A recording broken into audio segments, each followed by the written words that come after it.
நாடாளுமன்ற தேர்தலை முன்னிட்டு பாஜகவினர் பிரச்சாரத்தின் போது வாக்காளர்களுக்கு பரிசு பொருளாக ஆரத்தி தட்டு வழங்கினார்.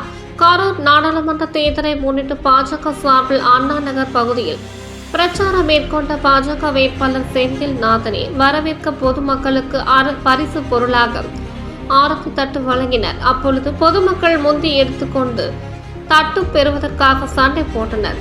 தொடர்ந்து மக்கள் பாதை பகுதியில் பிரச்சாரம் மேற்கொண்ட நிலையில் அப்பகுதியில் பள்ளி வாகனங்கள், இருசக்கர வாகன ஓட்டிகள் பொதுமக்கள் செல்ல முடியாமல் போக்குவரத்து நெரிசலில் சிக்கி தவித்தனர். சான்றோர் குரல் செய்திகளுக்காக செய்தியாளர் ஆகாஷ் பச்சையப்பனுடன் செய்தி வாசிப்பாளர் வித்யா.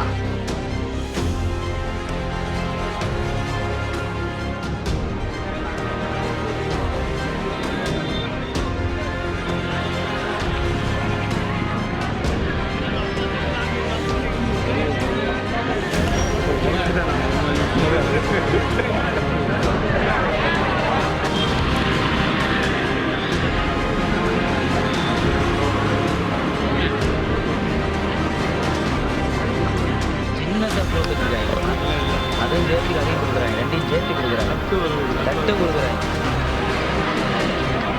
ஏமாந்து போய்விட்டோம். மூன்றாவது முறையாக நமது பாரத பிரதமர் மோடி அவர்கள்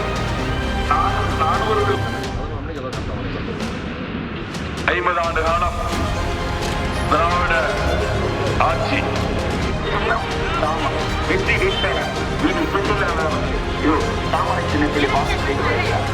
அன்புக்குரியவர்களே, கரூர் பாராளுமன்ற வாக்காள பெருமக்களே, தாய்மார்களே, உரிமையான ஆட்சியை தொடர்ந்து நடத்திக் கொண்டிருக்கின்ற ஒப்பந்த தலைவர் மோடிக்கு அவருடைய ஆட்சி. செய்திகளை உடனுக்குடன் தெரிந்து கொள்ள சான்றோர் குரல் பக்கத்தை ஃபாலோ செய்து கொள்ளுங்கள்.